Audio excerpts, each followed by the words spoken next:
Welcome to the Senior Safety Advice Podcast, your trusted source for expert guidance on aging safely and independently. Whether you're a caregiver, a family member, or a senior looking to stay secure at home and beyond, we've got you covered. From fall prevention and home modifications to financial safety and scam awareness, we provide practical tips to help you or your loved ones live with confidence. Tune in and empower yourself with the knowledge you need to navigate the challenges of aging. Let's make safety simple.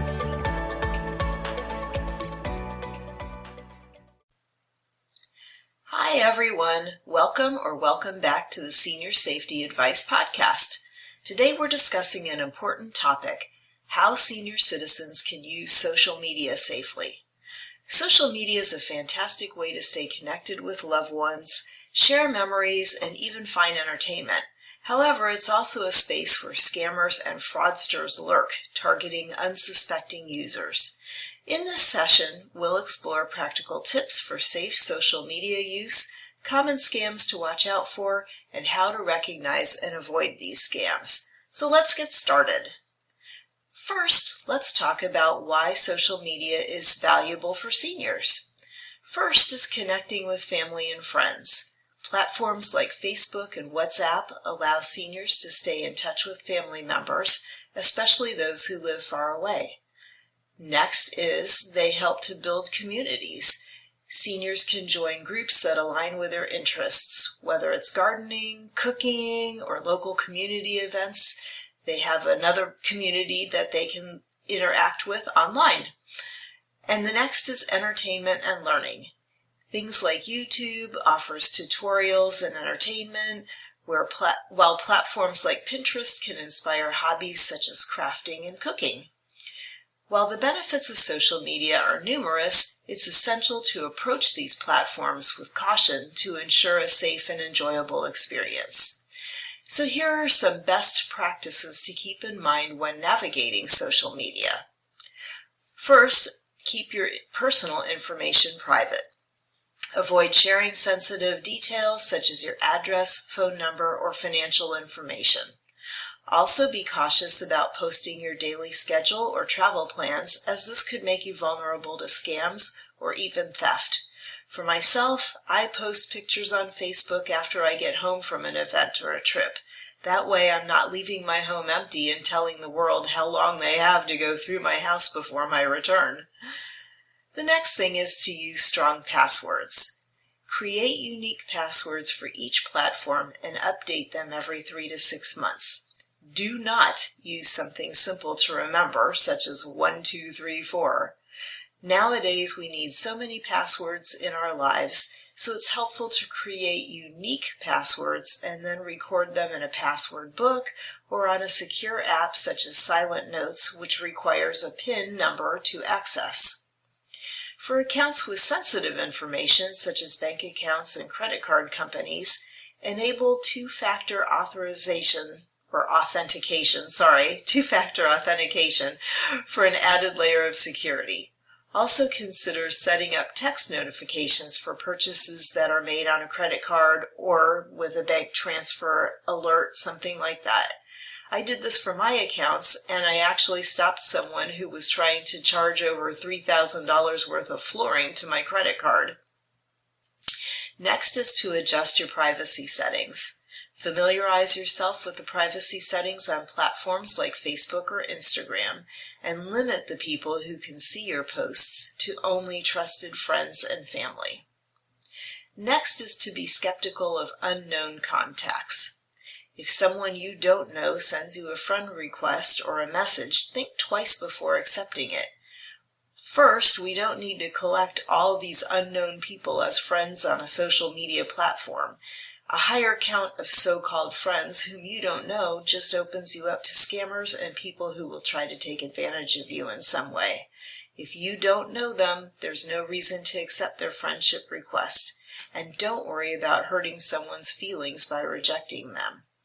Remember that scammers often create fake profiles designed to gain your trust. You've probably seen this on platforms like Facebook, where you're already friends with someone and suddenly you get a new friend request from them. Often the new request either has no profile picture or has one but then maybe only 2 or 3 personal photos if you check it out. Well, this is a scammer, so delete the request and notify your friend that they likely have been hacked. Next, stay updated on scams. Regularly educate yourself about the latest scams that are targeting seniors and follow trusted sources like AARP or the National Institute on Aging to get updates on new scams. Okay, so now let's look at some of the most common scams that seniors should be aware of. Number 1 is phishing scams. These involve fake emails or messages that appear to be from legitimate companies like banks or social media platforms. They often ask you to click a link or provide personal information. Here's how to spot it. Look for generic greetings such as "Dear User." Look for urgent language such as "Act now" or "24 hours to respond," or "Your account will be closed if you don't respond in 24 hours. Also look for suspicious links. A suspicious link often has inconsistencies or irregularities in its URL address, such as unexpected domain names, extra characters, or misspellings. So, for example, instead of seeing a URL address that says paypal.com, you might see one that says paypal-secure-login.com. To identify a link that would be suspicious, you want to hover over the link to preview its destination, but don't click on it. If the link does not match the context or appears to be nonsensical, like my example, it's likely a malicious link. Number 2 scam is a romance scam. Scammers may pose as potential romantic partners on dating sites or social media platforms. They build trust over time before requesting money for an emergency. How to spot a scam like this? Well, be wary if someone you've never met in person asks for money or avoids video calls, or says they're going to travel to see you, but suddenly they can't do it. And could you just send them money so they can get through this emergency and then they'll come see you? Always be suspicious. There was just a news article about a French woman who lost more than $800,000 in a scam because the scammers convinced her that they were the actor Brad Pitt, and they needed her to send money. Brad Pitt, needed her to send money for a health procedure. So think about it. Why would a world-famous actor need your money? Why would he reach out to you, an unknown person, instead of asking for money from his famous friends? Always approach any out-of-the-blue contact with a healthy dose of suspicion. Number 3 is a charity scam. These scams exploit your goodwill by pretending to collect donations for fake causes. They often spike after natural disasters or during holiday seasons. You can spot one before donating by always verifying the charity through a trusted website like Charity Navigator. Another scam is the fake prize or lottery scam. You might receive a message claiming you won a prize, but telling you that you need to pay a fee to claim it. Remember that legitimate contests never ask for payment up front. Number 5 scam is a tech support scam.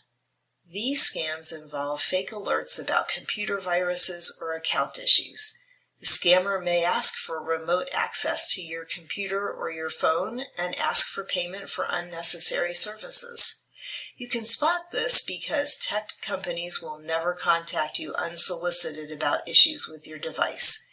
Furthermore, if you call a company to get tech support, never arbitrarily call the phone number that is listed under an ad on search results. Often those are scammers. Always look for the words "official site" after the company name to ensure that you're calling the actual legitimate company. Number 6 is a grandparent scam. In this scam, a scammer poses as a distressed relative needing immediate financial help. They probably will say they're your grandchild. They will likely ask you not to inform other family members and will say they have to have this money wired to them immediately in order to avoid some type of calamity. For example, they might say they're in jail and they have to be bailed out immediately, Or they'll say they're caught in a foreign country and have lost their airline ticket and have no way to get back and need you to buy their ticket. You can spot this by verifying the story. First, contact the relative that has supposedly called you. Call them directly through a family member or via a trusted phone number you have. In the case of a grandchild, you could also call their parent to verify if the call was legitimate. In this day of AI technology and face and voice cloning, it will soon be very difficult to determine whether you're being scammed or if you're watching a clever video of the person. So it's always best to contact the person or their parent via a phone number that you know is legitimate and you have called before. Recognizing scams is crucial in avoiding them. Here are some red flags. Number 1, urgency and pressure. Scammers often create a sense of urgency to make you act without thinking, such as, your account will be locked unless you act now. Number 2 is requests for money. Be suspicious of anyone asking for money or wanting you to pay for a bill or a service via wire transfer, gift cards, or cryptocurrency. Number 3 is unverified profiles. As I mentioned before, fake accounts often have very few friends, have generic profile pictures or no profile picture, or have poorly written biographies with only 1 or 2 photos instead of the numerous ones you would expect them to have on a social platform like Facebook. Number 4 is the too good to be true offer. Be cautious of offers that seem too good to be true, like free vacations or high-paying work-from-home jobs, or that Nigerian prince who needs a commoner like you to help him with money problems instead of the rich friends that a prince would know. Number 5 is spelling and grammar errors, because many scam messages contain noticeable spelling and grammar mistakes. And number 6 is unfamiliar links. Avoid clicking on links from unknown sources because they could lead to phishing websites. If you suspect someone is trying to scam you, stop communication immediately, block the person, and report their account on the platform. Verify claims independently. Contact the company or individual directly using official contact information. Don't go through links provided in suspicious messages. Report the scam by notifying the Federal Trade Commission, local law enforcement, or the National Elder Fraud Hotline at 833-372-8311. That number again is 833-372-8311. And monitor your accounts. Check your bank statements and credit card reports regularly to spot unauthorized transactions. So, to recap, social media is a powerful tool that can enrich the lives of senior citizens by fostering connections and providing entertainment. However, it's essential to remain vigilant against potential risks such as scams and identity theft. By keeping personal information private, recognizing common scams, and taking action against suspicious activity, seniors can confidently enjoy all the benefits of social media while staying protected. Remember that staying informed is your best defense against online threats. So thank you for joining me today. Please subscribe to our podcast channel if you're new here, and please share this podcast episode with someone who you know could benefit from the information. Until the next episode, stay safe and happy scrolling. Bye!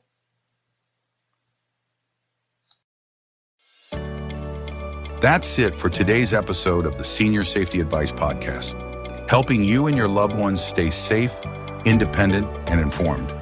If you found this episode helpful, be sure to subscribe and share it with others who could benefit. For more expert tips and resources, visit seniorsafetyadvice.com. And remember, staying safe starts with staying informed. Until next time, take care and stay safe.